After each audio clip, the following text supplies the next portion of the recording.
Ang templo nga bato o kahoy, simbolo lang na sa templo nga gitukod sa Ginoo dinhi sa kalibutan nga gitawag nato karon og simbahan. Ug ato nang gamitan og pinulungan nga sinibuano, ang templo nga bato o kahoy samaan ni karon gitawag nig simbahanan. Nya ang templo nga mao gyud ang lawas ni Kristo mao ang simbahan, ang katawhan sa Dios. Nya unsa may kinaiya sa templo nga simbahanan kaning bato o kahoy, ang tanan niyang bahin nagka-konekta. Unya lig-on ang ilang koneksyon. Kay kung dunay usa nga mobigay, malusno dayon ang templo. Nya unsa man say kinahanglanon sa simbahan, ang katawhan sa Dios, kinahanglan sad connected ta sa usag-usa. Unya lig-on ang atong koneksyon. Gilingay mong tupad na connected ka nako. Na gusto kang makig-connect nako. Ana, o tanawa, wa mo manglingi. Sa to pa, haguka kaayo. Haguka ang atong relasyon. Yaon sa may mahitabo sa balay kung ang iyang mga dapat, ang sagbayan, ang atop, ang bongbong, duwa magka-connected. Huyuhoy las hangin, tumba na. Labaw na gyud og kaning uwan super typhoon, kani si uwan o kadto ba Castino baha. So ang lig-on ganing balay, gipang-irog mangani, gipangbungkag mga nisba, apil ng SM Konsolasyon. Mga subdivisions, pangbungkag mangani is baha. Kining baha, kining bagyo, gidescribe sad ni nga mao ni ang gahom nga mobungkag sa simbahan. Mo nang niingon si Kristo, lig-una ang inyong pagtuo aron inig abot sa mga bagyo baha, dili maunsa ang inyong balay, itukod yun sa bato. Ana, ug unsa may bato, mao ang atong pagtuo diha ni Kristo. Matud pang San Pablo, magtukod tag simbahan. Ako nagtukod kog simbahan, pero magmatngon ta nga nahibalo ta kung kinsa gyud ang bato nga sukaranan, the cornerstone. Kay masipyat gani tagtukod, wa diha sa cornerstone, dili lig-on ang atong balay. Ug unsa may kinsa may cornerstone, mao si Kristo.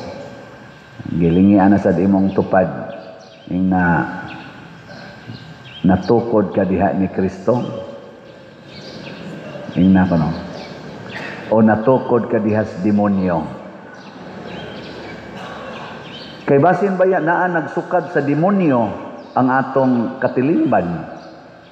Basin ang atong panagtigom ang sukaranan ang demonyo. Og dinhi sa atong ebanghelyo naa ang timaan sa demonyo. Pag-abot ni Kristo sa templo, ang templo nahimong merkado. Marketplace. O unsa may sentro sa market?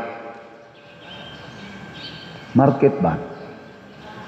Unsay sentro? Nganong naa may market?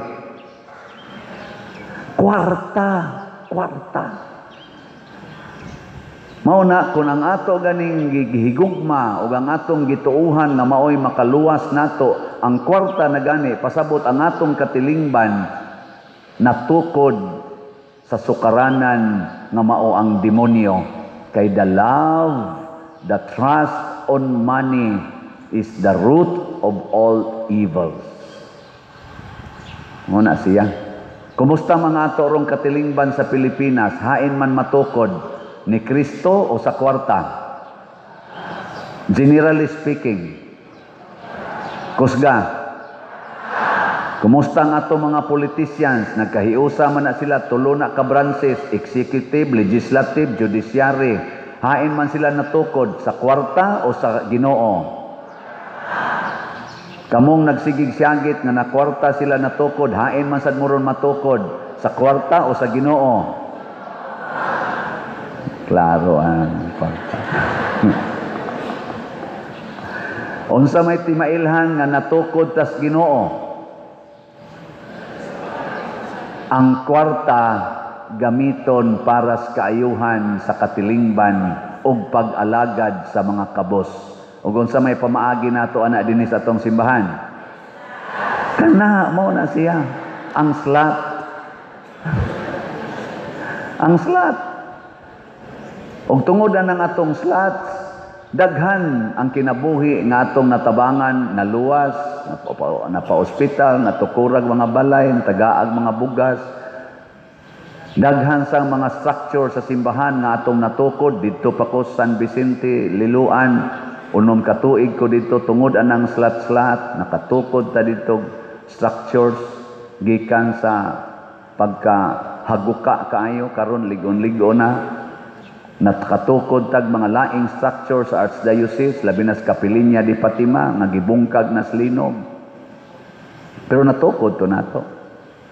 Nakatukod tag mga simbahan, nakatabang tag tukod og mga simbahan, sobra 20 ka simbahan.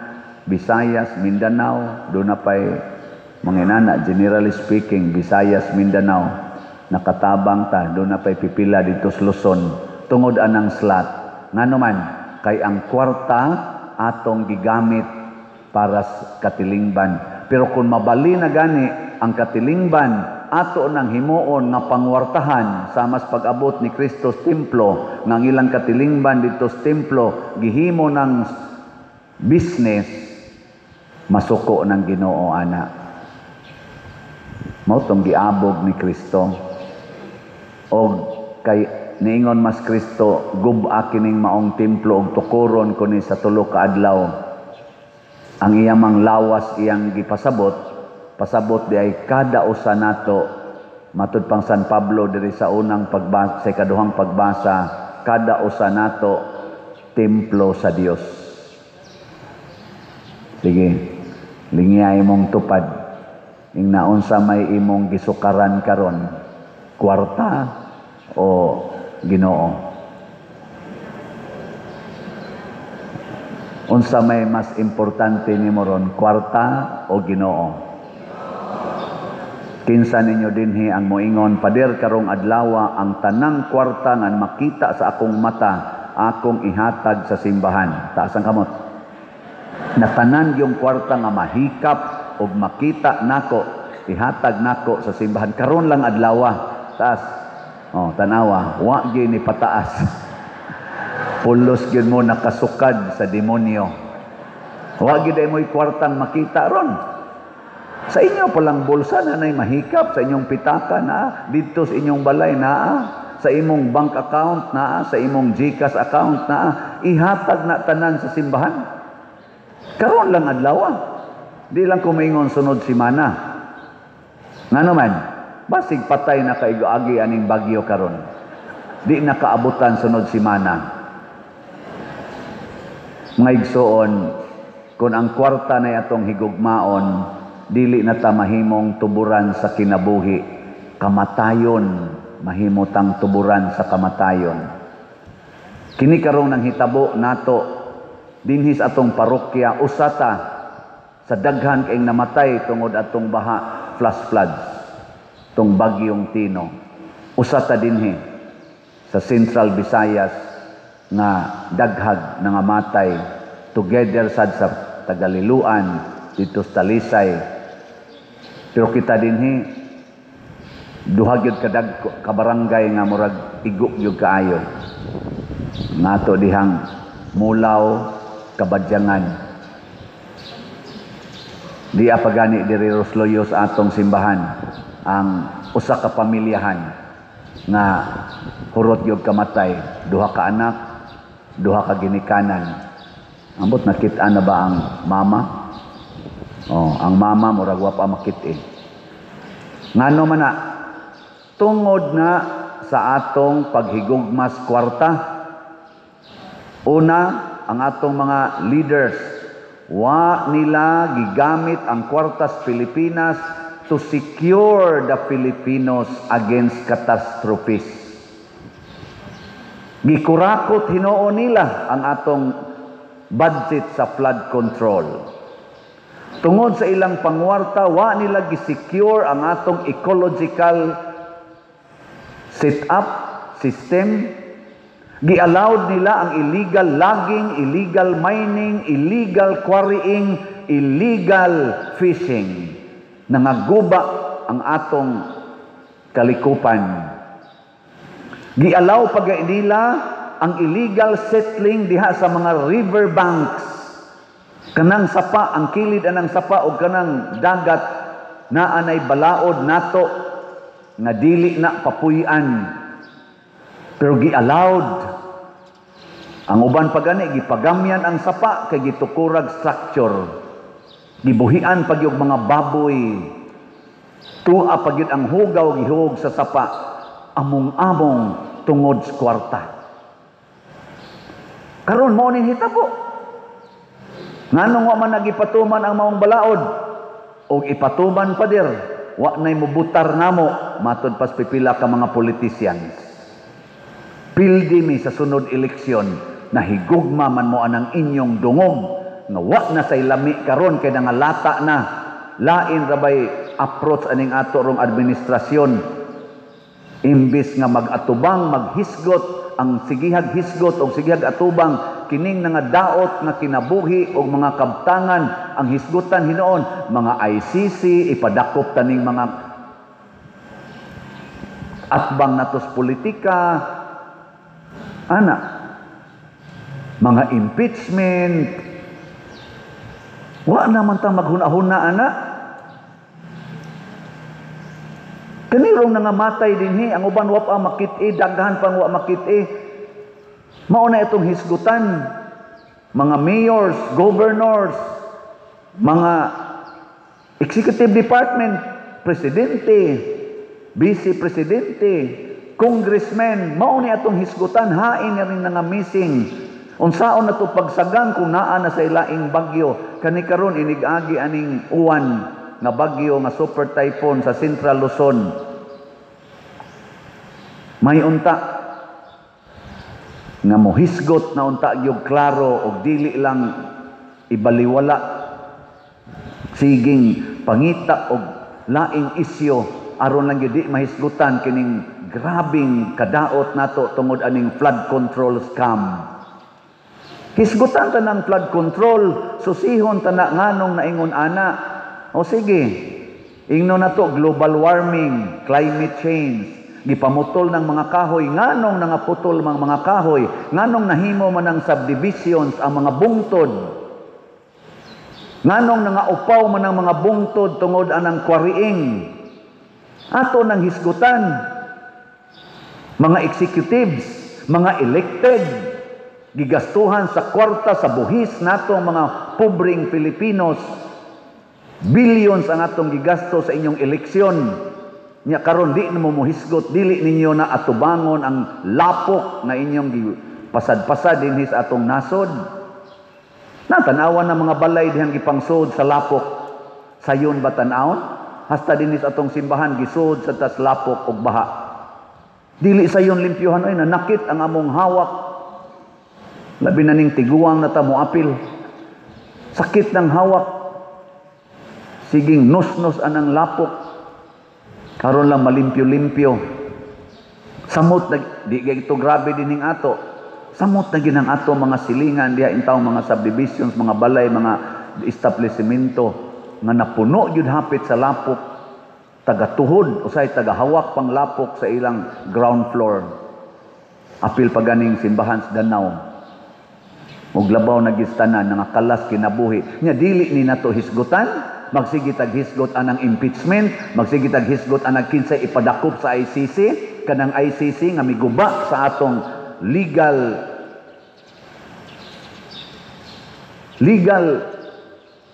aspect sa atong nasod.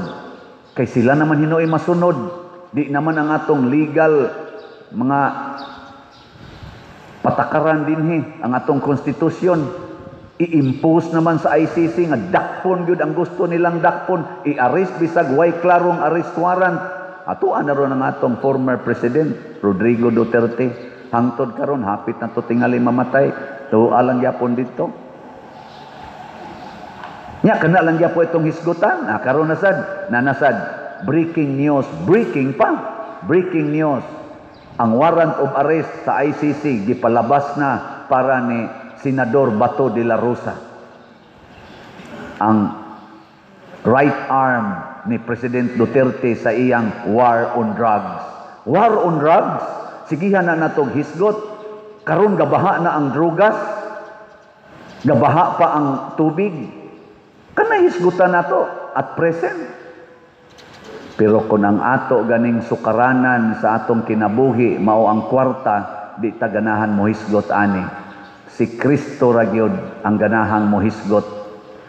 Ayaw himuang merkado ang balay sa akong amahan. Ayaw himuang merkado or money-centered ang akong balay nga mao ang imong lawas. Do not use your body for money making. Mao ni subo kay Palandongon mga igsoon, apil naming mga pari. Ang among lawas, ang inyong lawas, haguon natog maayo pagpangitag kwarta, dili pagpangitag Ginoo. Hasta mga tiguang na kaayo, galisod naglakaw, kwarta lang yapoy hisgutan. Gasakay na wheelchair, di nakalakaw, kwarta lang yapoy gihuna-huna. Kana na lang yung gamitan ni mos imong lawas. Gamiti sa kanang pag-ampo, gamiti sa kanang pag-alagad, gamiti sa kana og antos. Muna ako, doon ako'y mga grupo, ang akong gitudlo kanunay, kaning AAA. Wa ni magkinahanglag kwarta. Pero magamit na tong kwarta sa maayong paggamit. Unsa man ang AAA nga mo'y atong gamitan gyud sa atong lawas, ampo, alagad, antos. Usba. Gamita imong kwarta diha sa pagampo. Hala, palit mog slots para monindot ning atong lugar nga ampuanan. Napatay ilisanan nga mga bangko, napatay ilisanan nga kisami, napatay ilisanan diha tiwasonon nga kaning atong bell tower, napatay adoration chapel na hinunay ni Dunit ana, napatay himuonong CR mo expand pa ta dinhi, napatay grounds nga naghitap tarungonon pa na nato ang atong simbahanan, ang atong ampuanan. Napatay altar nga usbonon, kung mahimo usbon tani, ilisan tanig arang-arang. Di ba? Ampuanan aron maayo ang atong pag-ampo. Hala, gamitan ang inyong kwarta, palit mog slot. Unsa man nga slot, PPSC tag 100 pesos. Unsa man ang PPSC? Protection and Prosperity of Santiago de Compostela. Nakatukod na ta dito og buildings, simbahan o kumbento sa akong previous parish. Ako inong mga online parishioners o territorial parishioners, apil na mo nako kay sige mamog pamalit og slot. Nakatukod ta dito pero napatay bayronon nga tiwasonon para ang ato sang nautangan ato dili sa dintawon magkalisod. Mamalita diat slot kay mauna ang atong simbahan, ang atong giutangan nga mo'y nakatukod atog nakapanindot ana dihang San Vicente Ferrer Parish. Nagantos pa karon kay wa pa ta kabayad. Sila ang simbahan nga mingtabang nato, ni pautang nato. Atong sang tabangan mao na ang ato sang slot ani kining grace. God's rewards and complete elation. Grace. Tag 100 pesos ra gid ni. Nya para sa mga nangamatay natong simbahan ug nangadaot nga mga simbahan sa linog ug karon kaning bagyong Tino, niya na say bagyong Uwan, kining atong pag-respond sa calamity naa sad tay slot na DPR, Divine Powerful Response. Tag 100 pesos. In short, 300 pesos ang atong minimum slots. Tulo ni ka slots nga dunay ipahiluna sa simbahan. Mauna ni ang atong service or alagad. Tulo ni kabuk atong alagaranan, ang Grace, ang PPSC, o ang DPR. Gi-memorize ako no be? Ingna Grace, PPSC, DPR. 300 pesos. Nakay 300 pesos diya. Naawa. Ayaw pamakak. Ipalit na karon og slot. Karon. Kay wa nay siguro maabutan pa kaugma. Imo nang ipaayos imong balay, sudlon ra nagbaha. Imo nang ipalit og sakyanan, anuron ra na, ipail ra nas baha dito atong kilid sa mga karsada. Ayaw kay palabi ana.